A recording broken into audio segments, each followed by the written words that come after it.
Okay, so I'm back. It's been a while. Um, I'm uploading TikToks, so if you guys are interested still, check out my TikToks. What I'm working on today is sewing. I'm fixing a couple of stuffed animals that this one may or may not have had a part in destroying. They like to chew on things, so they chewed off or out the eyes of this stuffed animal. Um, and another one that I posted, I'll show you guys later. I fixed it. I just came right here to record this video basically to check in. Yeah, so it's kind of you get stage fright recording these videos sometimes. I'm so excited though. I had to deal with some things that had a lot to do with my past video about being catfished. Um, you know, if I could write a book, you know, it would be so like interesting. I mean, I should write a book about my life. I mean, you can't really make this stuff up. That's happened to me since the beginning of this year, and I know everybody's had a hectic last couple years ever since the pandemic hit with COVID. My life has drastically just changed. I've had to do a lot of soul searching. I know I'm not the only one out there that's had to do the same thing. I know that in my first video, to me, 2,000 views is kind of a lot. I'm proud of that video. Um, I'm sorry for saying the bad things that I said about my mother in the video. I was just very upset with her for what she had done, or like the lies that she had told. Um, since then, uh, one of the one of the people that I was talking about passed away. I won't go into any detail. Yeah. So I'm focusing on being a great mom to my children, who are doing great and wonderful. It's just really hot in the summer here in Texas. Um, you know, I love my children. I know every mother says that. Well, you know, children will make you or break you. Um, you got to be there for your kids, but you got to be there for yourself first. I remember the first time I heard this, and I've heard it a lot since, which is kind of odd. It was this year, I think. It's the first time I've heard this analogy. It's if you and your kids were in an airplane, right, and it was going to crash, and the masks come down, who are you going to put the mask on first, right?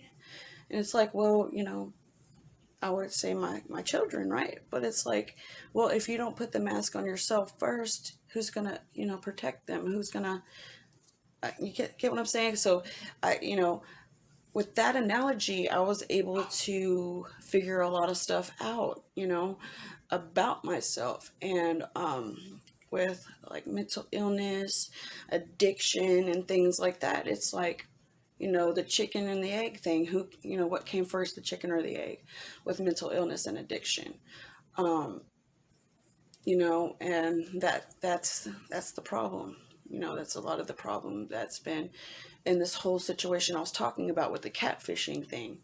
Um, mentally ill, mental illness had played a part.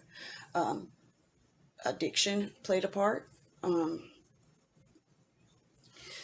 it's just one of them things. You gotta find something, several things.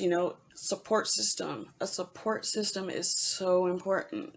Anyways, this little one right here, she was born at such a good time. She has gotten me through so much, and I really want to do this. I've had a couple people tell me how to do it, but if anybody could like kind of point me in the right direction, or I could Google it. But I really need to make her my support animal, like not because I do have like anxiety issues and issues like that, and she calms me down, right? I brought that up because of the support system. And as you see, I have her right here and I'm petting her and it's calming me down, and I'm thinking and talking about, what this video is about, kind of explaining, or, going back to the catfishing thing. In the support system, it's a very important thing. And family, family is one of those things you gotta protect yourself, right? Being an addict or mentally ill or whatever, if it runs in your family, you got to learn how to put up that shield. And I've learned through therapy and things like that, hurt people, right? So with my family, there's been a lot of you hurt me, I hurt you, back and forth, blah, blah, blah, the childhood and things like that. They'll throw stuff up at me, like, remember when that time you did this? And I'll just say, you know what? Don't even really remember what I ate last week. I'm not, and really I didn't remember, but I'm just not going to go there with that person. You just put up like a good barrier right there. Just cut it off right then. And, either that family member or friend will respect that or they won't. Okay. And it's up to you to decide if you're going to deal with it or not, if you're going to continue to have that person in your life. Okay. But the best thing to do is to realize you are the most important thing in your life. Okay. You have to love you. Okay. And being a Christian, being a mother, all of that is something that I'm having to teach myself again. I'm 31 years old. My 20s were basically just, I had my son when I was 22, and I totally was not ready to be a mom. But he, honestly, like they say, he is the best thing, that's ever happened to me. He was a gift from God to me. I love him. He's an angel, just the most wonderful human being I've ever met. But life is one of them things. Like I needed desperately the tools because I wasn't shown. Like life doesn't come with an instruction manual. The tools and things to know about what I can do to have a good positive mindset. Choices are so important, and God gave us free will, and the choices that we make, it truly sets a precedent of what's going to happen to you. I had a really good life set up for me. I have to write a biography for my attorney because I'm going through this legal matter. And that's another reason why I'm making this video, because I was thinking to myself, you know what, as much as I want to blame people and like just blame your childhood. And yes, the childhood is significant, but it's such a small part of your life, but it's a very important part. At least that's what I learned in college, in psychology and things like that. I had a road, like literally, like I could just picture it in my mind whenever I turned 17 or 18. I graduated high school a year early because all my friends were, and my boyfriend was a grade ahead of me. And I literally met this terrible person that I look back on now. I see them as a terrible person. I'm not sure how they are now, but at the time they were a terrible person. And it was either go with this terrible person, and there's partying, there's this, there's that, or stay with the person that you've been with all this time and it's just like bland or whatever. I don't understand why I went left, but that's what I did. And that one decision, like, changed so much, and I knew it. I knew that's what was going to happen. Mental illness and addiction, it's all a circle. So, with that being said, this is Maggie. Yeah, I don't know if you can hear the other ones that are jealous. Michonne, which is her mom, is out there barking and crying. So yeah, I hope you guys would like to, listen, comment, confide. I want this channel to be pretty much like a safe space. I know a lot of mothers have children and they're afraid of losing their kids because, it's hard to talk about mental issues and addiction issues because you're afraid you're going to lose your kids, and that's sad. Well, here in America, that's how it is, and that needs to change. It really, really does, because it's doing more harm than good. When you take, like, I've had so much issues with CPS in my life, and it's not like my children haven't. Well, my son, I have a daughter now. She's 2. I've never have I ever neglected or abused my children. Through whatever I was going through mentally, I always made sure that my son and now my daughter was fed, clothed. I never spanked them. The way I do discipline is different because of what I was taught in school, and it's different, because of the Bible. I believe that was a metaphor. Spare the rod, spoil the child. I believe it was a metaphor. It's basically discipline, Anyway,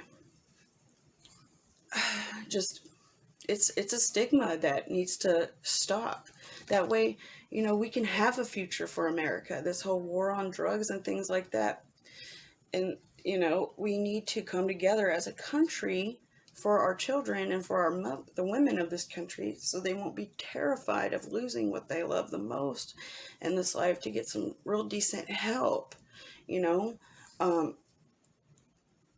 whole CPS thing, I think, needs to be reformed. People, so many times people will call CPS on you just because they don't like you, or they're mad, or they're this, or they're that. And CPS has to investigate every little thing, right? I don't know even why I'm talking about them. I guess because since I've had kids, they're like the main people that just keep coming in and out of my life because of, I guess, the substance and the mental thing. Because, whenever you're sad or depressed, you want to self-medicate. And with me, I was going to the doctors, though. I've been going to the doctor, the psychiatrist, the same one off and on since 2015. And the medication that they were giving me just, at one time it did work, and then so I had to find out what was good for me. Long story short, I don't go to that doctor anymore. I have this clinic that I go to that I absolutely love, and I'm not on all of these different medications. I take one medication, one thing, and I am so good, and grateful and thankful for my family and my kids, everything. So hopefully we can get this video edited down to where it ain't crazy long. I feel like Trisha Paytas, but yes, Trisha Paytas is my spirit animal. We're close to the same age. I don't know how much older than me she is, but she's my spirit animal. If you guys have anything that you want to talk about, or any advice, that would be great. It ain't always going to be like gloom and doom on these videos, but I just wanted to be known that, like, I know I said it was a success story in my first video, In a lot of ways it is, but in a lot of ways it's not. You know, my story isn't over yet. So we'll see where this life takes me. Let's see where this life takes us. You know, we're all in this together, guys. I don't know about y'all, but the US of A, you know, I guess I'm glad that I'm an American, but at the same time, this whole the way mental people that are treated with mental problems and substance abuse problems, it has got to change. It's terrible. I think we need some reform. I don't know how to go about doing it, but I feel like this country needs some help big time. Um, all right, guys, I will see you soon, and thank you for listening.